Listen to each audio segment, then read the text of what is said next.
Hello, I am Dick Rice, Spiritual Director at The Retreat in Wayzata, Minnesota, and your brother in recovery, a fellow 12-stepper.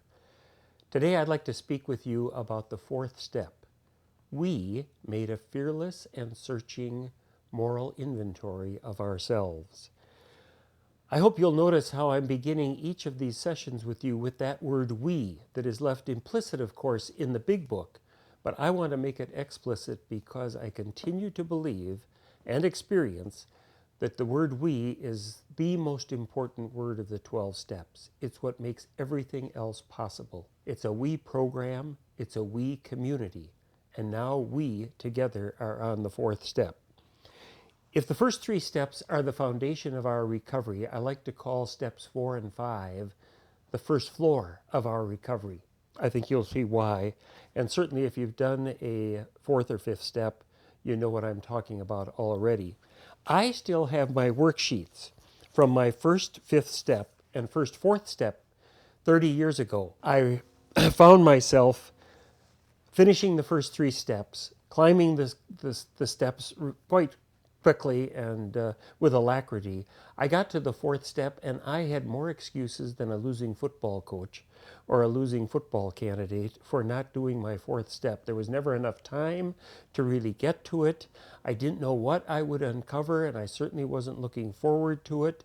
Finally, what I had to do was trap myself into a Saturday up at Hazelton, and I found myself up there at 9 o'clock on a Saturday morning with about 35 other people, all of us looking like trapped squirrels on a November afternoon. Here we were, trapped into doing a fourth step workshop together. Thank God, the one who directed us, the facilitator, was both gentle and very direct. He reminded us immediately that this was not to be a fearful and searchless inventory. We all laughed, of course, with him and relaxed, but it was to be a fearless and searching moral inventory. And that's what it was for the next 6 hours or so on that Saturday. Finally, I had trapped myself into doing it. He especially emphasized that we were to be specific. That's where the wheel really hit the pavement. When we had to be specific about our resentments, our fears, our ego, our dishonesty, the sexual things that had gotten wrapped up in all of that. So we went at it. There we were, first of all, looking at our resentments, right out of the big book. Resentment is the number one offender on page 64. All of us were scared spitless as to what we might find in our resentment list.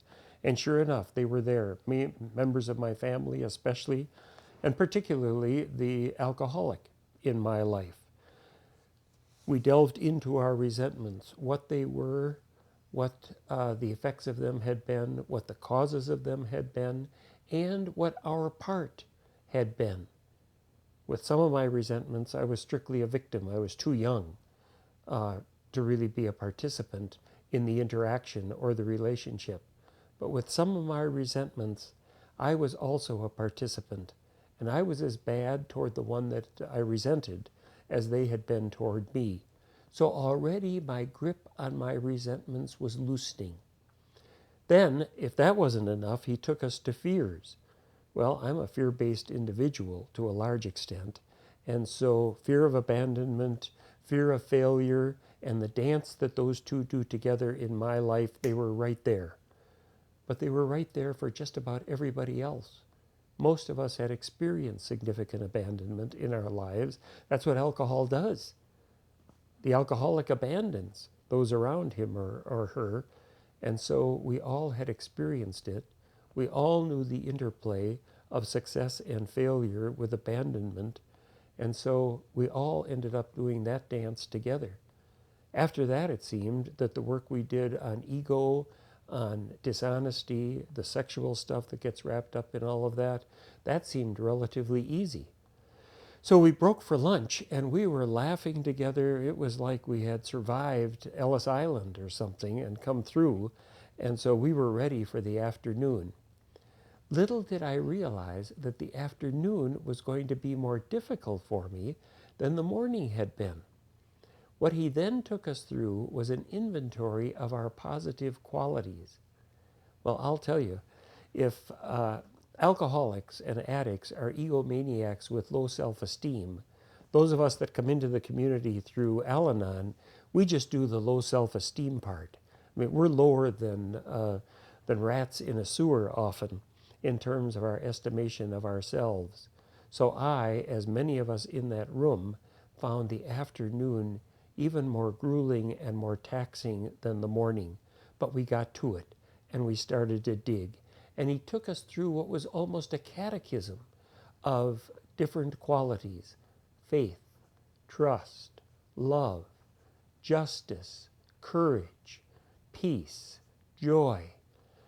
And we rode away. And again, he encouraged us to be just as specific as we were in the morning.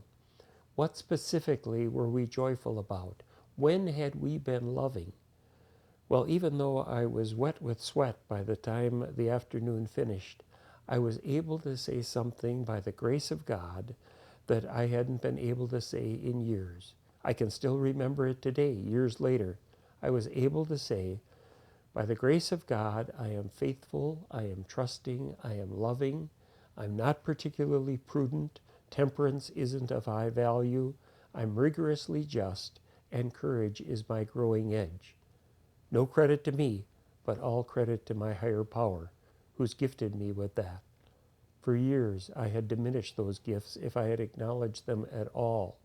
But I, like so many of the others in that room, came out of that afternoon, as I said, wet with sweat, but so grateful that we had put ourselves through that 6 hours or so of fourth step inventory.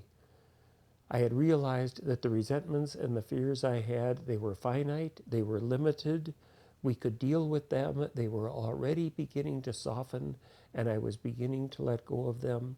And I was also able to say, by the grace of God, God has done great things in my life as well. I was grateful to our God and to that community for that Saturday. I continue to be. And I was almost ready then, as I am now, to climb to the fifth step. I hope you are with me. Thank you for joining me.